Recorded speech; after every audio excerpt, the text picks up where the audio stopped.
So I wanted to hop on today and do a quick color and chat in my Disney Thomas Kinkade Dreams Collection coloring book. That is a mouthful. I did a picture in this book last month and I just absolutely loved how it turned out, so I wanted to do another one. So the picture that I'll be working on today is this one. So if you're not familiar with these books, it shows the artwork on the left, and then the line art version is on the right that you can color. So I will be using my Arteza colored pencils per usual. And today's topic of chitty chat and is going to be kind of a reading update as to what I have been reading and what I've been up to since the last check-in. So let me fix the focus and I'll be right back.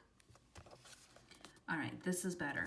So I do want to start off with coloring Mickey here, and I have kind of set aside my reds. For some reason, it's making the light really weird, right? I mean, look at this stubby little Arteza pencil. I definitely have been loving them. Usually when I start off a picture like this, I will do the darker regions first. So that being said, I will take the brown and kind of work through the little robe and then go in with the reds. That's just my personal approach to it. You know, take it with a grain of salt. I'm in no way an artist. But today I wanted to talk about kind of a quick reading catch-up. So I do read a fair amount. I enjoy reading. I am in 2 book clubs. I started one at work with my colleagues, and then I'm also in a book club with some of my friends. So I will mention which of the books that I will be talking about today were for the book club and which were kind of personal reading. So I did do a check-in on my reading before. I can definitely link it. And I pulled it up from my channel, and apparently it was on February 22nd. Today is April 5th. So all the books that I will be mentioning were read between that check-in and today. So yeah. So let me pull up my Goodreads. Okay. So these are in the order of completion. So since the last check-in, the first book I had finished was The Duke and I. And I don't believe I mentioned this last check-in. Maybe I did? I don't know. Let's just say I didn't. But yeah, I read The Duke and I, which is the first book in the Bridgerton series. And obviously Bridgerton is like the new trendy, super popular Netflix show. I don't actually have Netflix, so I haven't watched the show. I watched a little bit of the first episode of my friend's apartment, but, you know, just only a little bit. But the show seemed interesting, and then, you know, everybody's been talking about it. Everybody's been telling me that I should check it out. So I got the book, and it's not my favorite. I thought it was okay. I gave it 3 stars. I definitely enjoyed the first half much more than the other part of the book. I think if the entire book was just like writing style and I don't know, interest-wise, like the first part of the book, then I would have given it 4 or 5 stars. I really enjoyed the start. The witty banter and everything was right up my alley, but then things just went really downhill for me. Yeah. So mixed bag of emotions. I'm glad I read it. At least now I can kind of know when people are talking about Bridgerton and everything. I'm definitely not rushing to read the other books in the series. I probably won't. I just think there's better things from out there that I would be interested in. I am also not really into steamy romances or the smut novels, which I think this is, or at least by my standards. So yeah, I mean, I'm glad I gave it a chance, but I will not be rushing to obtain any of the other ones. just to be completely honest. After that, or actually I believe at the same time, I was listening to the audiobook called Midnight in Chernobyl, the untold story of the world's greatest nuclear disaster. And it is by Adam Higginbotham. I apologize if I said that wrong. But I listened to it on audiobook and it was quite long.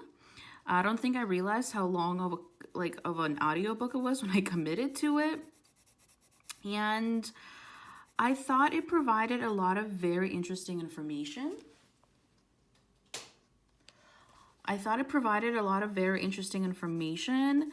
However, at some points it did read a lot like an essay, just like a report of this is a statistic, this is the number, this is the statistic, this is the number. So I ended up giving it 2 out of 5 stars. I'm glad I listened to it because I feel like I learned a lot. However, at some points it was just kind of like, okay, like I get it, move on. Yeah. But it was really interesting because I am from Ukraine, so it kind of, it's personal in a way. I wasn't born yet, so I wasn't around for the explosion and the aftermath, but my family was in Ukraine. My mother was in Ukraine, so, they have kind of firsthand experiences with the entire situation and how it was handled. If you are somebody who was hoping to learn more about Chernobyl and the aftermath, but also, kind of what led up to the events, who was involved, like where was the ball dropped, I would recommend listening or reading to it. Just be prepared that there's a lot of numbers and data in there, and it is a longer book. But at least you know the ending, right? So no surprises there. So I usually have like a book that I'm actually reading, and I have an audiobook. So that was the audiobook I was reading or listening to while I read The Duke and I kind of got distracted and colored a bit and didn't talk, so we're just gonna skip over that. But the next book that I read is called Christmas on the Island by Jenny Colgan. And it is book 3 in a series called Mure, M-U-R-E. I didn't realize it was part of a series and that it wasn't the first book in that series. So I don't know if I actually missed out on anything by not starting off with book 1. However, I still enjoyed my experience and I didn't feel like I was lost. I didn't know it was book 3 until I went to add it on my Goodreads as completed, and then I was like, oh, okay. Like, way to read this all out of turn. But it is about Christmas time on this northern, oh my goodness. It is about this island in north of Scotland and Christmas on the island, just as the title promises. It follows kind of a family and everything that's happening. There's a lot of life events, there's relationships, romantic as well as family-based, so it definitely is, I don't want to say busy because that sounds negative. It definitely has a lot of things that are covered. It is very cozy. I've read other books by Jenny Colgan, and that's kind of like her speciality, is the super cozy, usually Northern Scotland books. But I do really enjoy them. In this book, the main character owns a little bakery, so there's a lot of talk about like food and coffee and just being, I don't know, like nice and warm while it's like cold outside and windy, and it's a very cozy read. And yes, it deals with Christmas, but I feel like Christmas, the celebration itself wasn't that prevalent in the book. to the point where you could only read it during the holiday season. I think the majority of the book focused upon like the bonds you build with your parents and your siblings, as well as responsibilities that you have to take in life and such, and kind of putting your pride aside when it comes to the people that you love. So I do think it's, it's quite a light and fluffy book the way it was written. Not a bad thing at all, but it does also go into some deeper topics, which I genuinely appreciate. So I ended up giving this book 4 out of 5. I do have other books by Jenny Colgan on hold at the library. She appears to be a popular lady because the wait is quite long, but that's okay. I put a couple of her books on hold, and whenever they're available is when they're available. Sorry, I'm just trying to add a little bit of like a deeper purpley red. Yeah, and because I enjoyed that book so much, I ended up kind of seeking out what else I could read by her.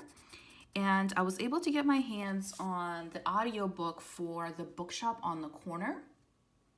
And it is book number 1 in the Scottish Bookshop series. I'm not 100% sure how many books are in the series. I think there's at least 3. And they're not related to each other. At least I don't believe they are. I've only read the first one, but I looked at kind of this the summary of the second one, and it appears to have 100% different characters. So yeah, this book is about this young woman, and she works in a library, and she finds out right at the beginning of the book, so I'm not spoiling anything, that the library will be closing, and she is out of a job. So she kind of has to reconsider, what career she wants to go into. She loves books. She wants to continue working with books. And, how does she make that happen? So her kind of search for a new career and a new maybe possible style of life, path in life, whatever you want to call it, brings her to, so I have to find my black pencil. There it is. The black pencil that I have is actually not an Arteza pencil. It is a polychromo, but that's just because my Arteza one is really beat up at this point. Anyway, so she ends up in northern Scotland. And yeah, it's kind of the story of what happens to her there. There's multiple potential love interests, which I appreciated because you kind of don't really know where the story's going to go or what's going to happen. There's some angst. There's also kind of descriptions of some of the traditions and the holidays and practices that are present and prevalent in northern Scotland, which I thought was really interesting. So I really enjoyed this book. I don't know if I mentioned, but I gave it 4 out of 5, just like the other Jenny Colgan book. Both of these books I read on audiobook, so I listened to them. And I definitely think it improved my experience because the woman who narrated the book is Scottish. So it felt like more authentic to me to be listening to a story about Scotland from a Scottish individual. I don't know if that's silly, but I definitely think it improved my experience. So if you are somebody who is looking for a nice audiobook that might be a little lighter, to listen to, I would highly recommend these two. They're wonderful.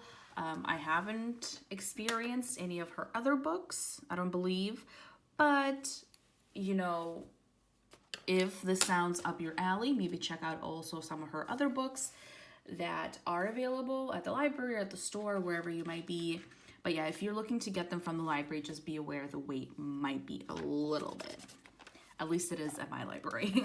So a book that I read for my book club for work is called Norwegian Wood, and it's by Haruki Murakami. I'm probably not saying that right. and it is considered to be a classic. At least that's what I was told before I read it. So some of my colleagues really wanted to read this book. One of the colleagues that's in the book club, he said that Murakami is his favorite author of all time, which I think is obviously a huge statement. You know, when somebody's your favorite of all time, they must be super good at what they do. So I was really excited for this book. I have never read anything by the author. And to be frank, I was quite disappointed. But when we had the book club, I was the only one that didn't like it. I don't even know how to like describe what the book is about. It's definitely an odd one. It kind of follows our main character and his relationships, from friendships to, you know, romantic relationships. And yeah, trigger warning, it does deal with suicide, just so you are aware if that's not something you are okay reading about. You know, this book is not for you. But I didn't enjoy it. But I was the only one. Everybody else in the book club loved the book. So, yeah. It has a really good rating on Goodreads. It has a 4.03 rating. I gave it 2 out of 5. I struggled to finish it. If it wasn't for the book club, I probably would not have finished it. However, I started the book club, so I'm kind of the leader of it, and I felt like it was inappropriate for me to not read the book. Therefore, I finished it. But I will not be seeking out anything else by the author. You know, have you read something by Murakami? What did you think of it? Did you like this book? You know, is there, you know, do you feel like I missed something? Was there, I don't even know how to word my questions, but all I know is that I was the only one who didn't like it. So, yeah. So I guess take my opinion with a grain of salt, because everybody else thought it was lovely. Multiple people in the book club had mentioned that they already picked up other books by him, and were reading other texts. I don't know. Not for moi. And then I listened to something that I absolutely loved, and I'm really late to this train, but it is The Girl with a Dragon Tattoo by Mr. Larson, or Stieg Larsson, right? I listened to it. It is a thicker book. The audiobook was like 12 or 13 hours or something, but it was incredible. I loved it. I ended up giving it 4 stars. I think the only reason I didn't give it 5 is because it was quite lengthy. However, the story was really interesting. You know, the character development was fabulous. There was also parts that kind of made me chuckle. You know, there was some really good banter and everything in there. There's also a movie. I have also watched the movie. But the book is about this journalist, and he gets sued, or he goes to court for libel. So he wrote an article about a businessman, and the businessman sues him, saying that, you know, the information that you provided was fake. The journalist does nothing to protect himself. He just sits in court and doesn't rebut any of the statements. And then obviously that puts a significant damper on his career. He feels like he kind of has to get away from Stockholm for a bit. That's again where the story takes place, or at least the beginning of it, in Stockholm. And then right at that time, he gets a proposal to work on this mystery, or this case, for a very rich, like wealthy, rich family. in rural Sweden. So what happened is that I think it was like 30 years prior to the time of the book, there was a family gathering on this island, and one of the family members went missing. And her body was never found, and she was never found. So whatever happened, happened, and it was never resolved. But the interesting part is that it's an island, and the only bridge that could take you off the island was not working during the time of the disappearance of this girl. It was shut down due to a car accident, so the crime that was committed, if there was a crime, was executed by one of the family members that was on the island. So it's kind of like one of those murder mysteries where the murderer is in the room kind of thing. So that's kind of the situation. He gets hired, the journalist gets hired to collect information regarding the case and try to solve it. It was very good. The movie is disturbing and dark, but I would highly recommend it. Actually, currently, let's skip forward a little bit. I am currently listening to the audiobook for the second book. So it's called The Girl That Played with Fire, and it's book 2, and I am, I think about 50% done with the audiobook for this one. It's amazing. Again, it is the same characters as book 1. Obviously, there's new characters that are introduced, but the main characters stay the same. I would not recommend reading these books out of order. I think reading them in order is better because things do relate to each other, and a lot of the time things in book 2, book 1 is referenced, and I think if you haven't read book 1, you might be a little bit lost. But they're amazing. Love it, love it, love it. I think I've mentioned I gave it 4 stars, just because, again, it was just a bit lengthy, but obviously I enjoyed it enough to seek out the other book. I know I'm super late on this train because this used to be super popular when I was like in high school, but better late than never, in my opinion. So I'm just trying to pick out what brown I want for the shoes. And then the last book here that I'm going to talk about is a book that I read for my work book club. And it's actually we have the book club later this month, so we haven't discussed it with my colleagues yet, so I don't know how everybody else felt about the book. But it is Educated by Tara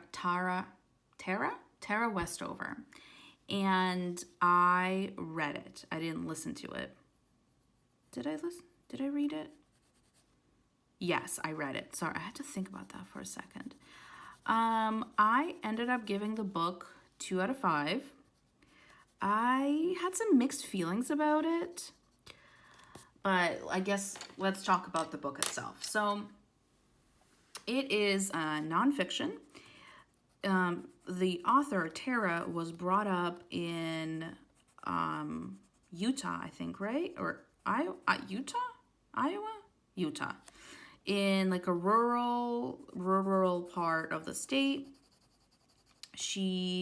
Her parents were of the Mormon faith. However, they diverted from the Mormon church in the fact that they were stocking up with food and kind of preparing for the end of the world. But also they were very skeptical of the government, medicine, schools, and kind of any type of authority. And it deals with the upbringing of Tara and her siblings and kind of how they were treated, how they were expected to act, and then also how they were educated by their family because they were all homeschooled. And then it goes into, Tara's education now and kind of why she pursued what she did and how she ended up where she is. So parts of the book were really interesting to me, but parts of the book I found to be super, I don't know how to say it. Like some of it was just annoying to me. I guess annoyance is the best way. I was annoyed with the parents for many parts of the book just because they were so close-minded, or they'll be presented with something that rebuted their belief system, and instead of kind of looking at it and being like, okay, like maybe I'm wrong, maybe my beliefs are not 100% where they should be, the parents would just kind of blame somebody for faking whatever was happening. And I get, as an outsider, it's easy to look in and kind of say like, oh my God, like how do you not see this? Like how do you not realize this? But for example, there is a part where she talks about her father who thought that the world was going to kind of implode at midnight when the year became 2000, because he was saying like the clocks and the global calendars and stuff were only programmed to start with a 1.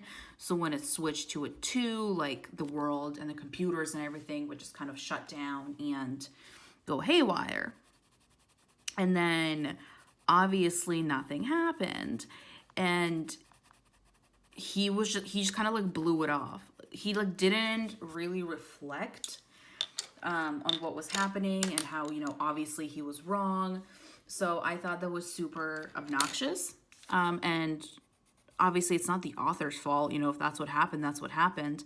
But I was annoyed.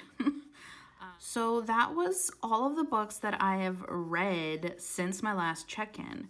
As mentioned, I am currently listening to The Girl That Played with Fire, so the second book to The Girl with the Dragon Tattoo. And again, I'm about 50% done with the audiobook.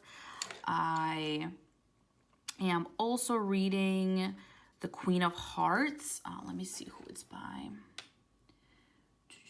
This is for my book club with my friends. Yeah, it's The Queen of Hearts by Kimmery Martin. I'm not sure how to say that name. And I think I'm like 80% done. This was actually the book for last month's book club. I didn't finish it in time. However, I enjoyed what I had read, and I was far enough in it that I didn't want to just put it down. So I am going to finish it, even though technically it was for last month's book club, but that's fine. And I will soon be reading Never Have I Ever by Jocelyn Jackson, which is this month's book for my book club that I have with my friends. Obviously last month I didn't finish the book, so I want to make sure this month that I'm on top of my game.